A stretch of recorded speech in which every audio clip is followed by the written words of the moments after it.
We saw earlier how to model adsorption of gases onto a solid surface to form a monolayer. But of course, we can continue to adsorb molecules after that first monolayer. So imagine we have a solid surface and we start putting molecules onto that surface, maybe nitrogens from the air or something like that, and we can start to form a monolayer. And once we do that, even before we complete the monolayer, even before theta is equal to 1, we can actually start adding atoms above that first layer to make a second layer and even a third layer. And we can just keep adding layers like this. Now, when we do this, we can see that there's two distinct types of interaction. So the desorption enthalpy will be the enthalpy necessary to break free a molecule that's right on the surface, directly on the surface. We're going to have another number, a completely different number, which is going to be the heat of vaporization.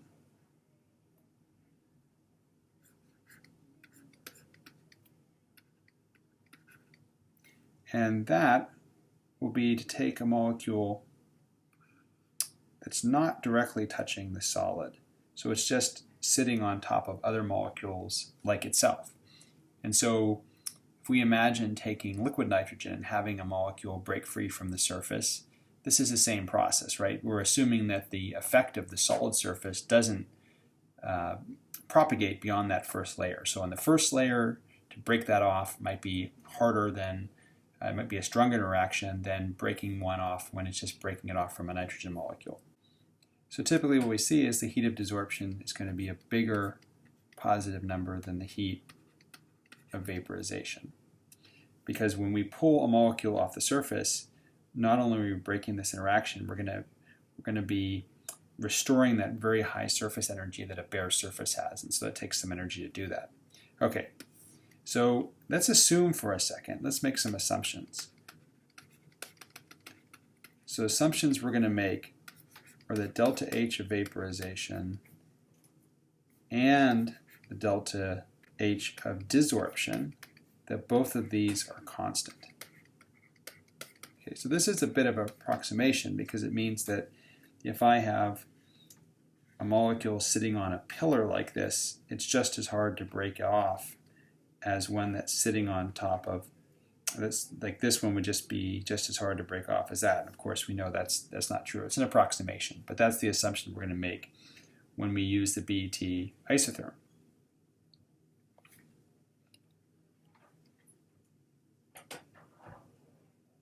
Now I'll skip the derivation and just cut to the result. If we make those two assumptions, the BET isotherm results. So let's define X and C.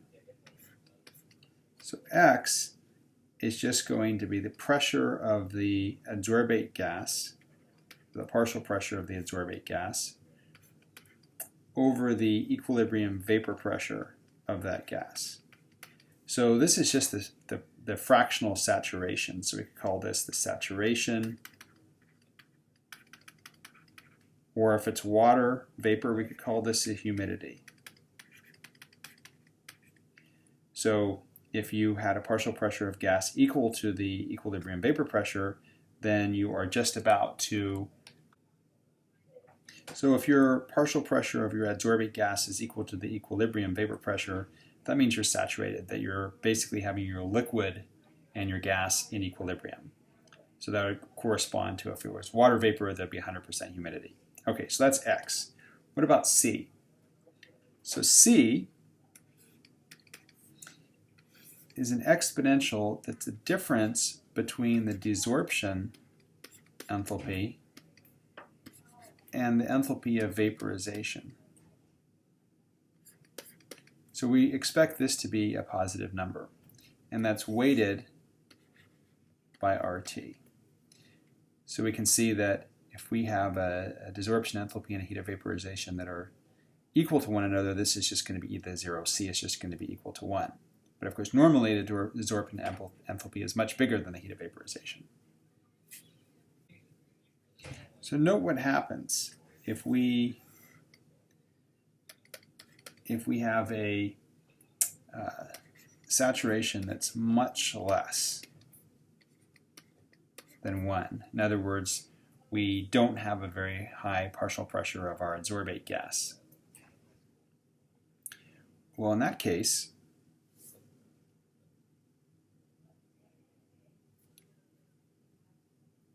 we can see x is much, much less than 1. So if we come over here, we can ignore the x in this term, and this x is so small, make this term go to just 0. So we have 1, and then over here we just have 1, and so we end up with theta being approximately equal to c, which is this constant, times x, which is the fractional saturation. So basically, at this point, the theta is going to go up linearly with the partial pressure, okay, which is what we saw in the Langmuir isotherm at extremely low concentrations of adsorbate or low partial pressures of adsorbate. If it was a gas, we had a linear increase in theta with pressure or concentration. Okay, so let's look at this a little bit more. What happens if we increase the temperature? So if temperature goes up, we can see that that is going to make C get smaller. And if C gets smaller, then of course the theta gets smaller. So we can desorb from a surface by increasing the temperature. I think that's probably intuitive.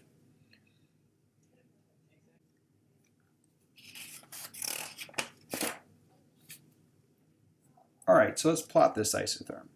So if we plot this, so we're going to plot the pressure of our adsorbate gas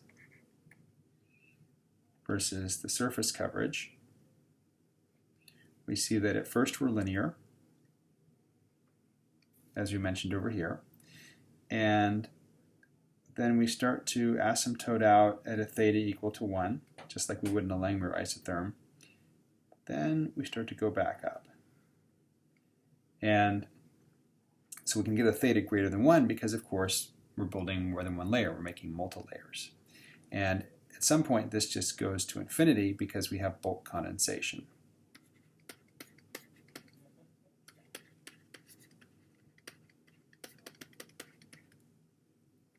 So we don't just have 1 or 2 layers or 3 layers. We have many, many, many layers. Okay. So the shape of this curve is basically characteristic of the difference between the heat of desorption and the heat of vaporization.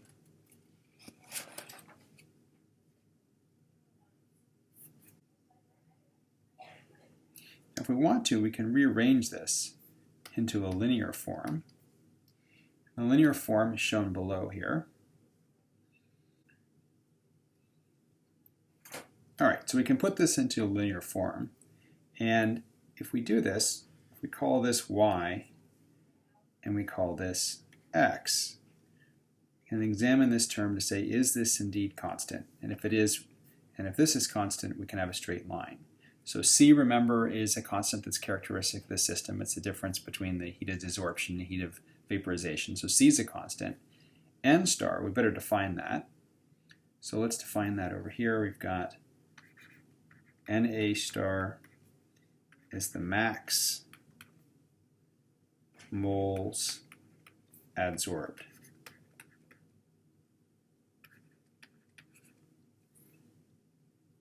And obviously there really is no max moles absorbed. We can keep adding many, many multi-layers. So this is for monolayer coverage. If we're assuming monolayer coverage, then Na star is the most we could absorb. And of course, we can go beyond that when we do multi-layers. Okay, so that's a constant. So we have a constant, constant, constant, constant. So this is a constant, so we can use this as our slope. I'm going to write slope instead of m because we're already using m for mass in other places. Okay, over here, if we want to make a straight line, this y-intercept had better be constant. And once again, we have these constants, so we can use this for a y-intercept. So now we've got the equation of a line. So we can see this will indeed be a linear plot. So if it's to be useful, we have to have x and y be things that we can either measure or that we can control. So for our independent variable, we have PA over PA star, and right away we recognize that as just X, right? The fractional saturation. And certainly we know for a given temperature what the vapor pressure of a particular substance is, and we know we can control what the pressure is. So this can definitely be known. And then over here, we have the partial pressure of the adsorbate gas, partial pressure of adsorbate gas, vapor pressure, which we know, and the number of moles adsorbed. And the way that we can actually measure this is that if we allow a certain mass of, say, nitrogen gas, if that's our adsorbate, to flow into our experiment chamber, the pressure decreases as some of that gas gets adsorbed. And so we can actually figure out how much gas is missing, and it's missing because it's adsorbed on the surface. So we can actually measure that too. So this is a Y that we can measure. Great. So if we plot this, we get the parameters from that. We can extract the parameters Na star, what would be the max mass or max moles adsorbed given monolayer coverage, and we can get C. So we get two different things from our experiment. We can basically use C to calculate the heat of desorption from that surface. And we're assuming here that we know what the heat of vaporization of our adsorbate is. So for instance, if we're using nitrogen gas, which is the most common adsorbate, we know the heat of vaporization. So once we have C, we can get the heat of desorption.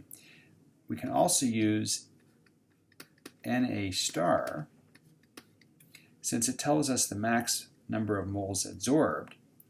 We can use that if we have how much space each molecule absorbs to get the number of molecules, and from that we can get the specific surface area.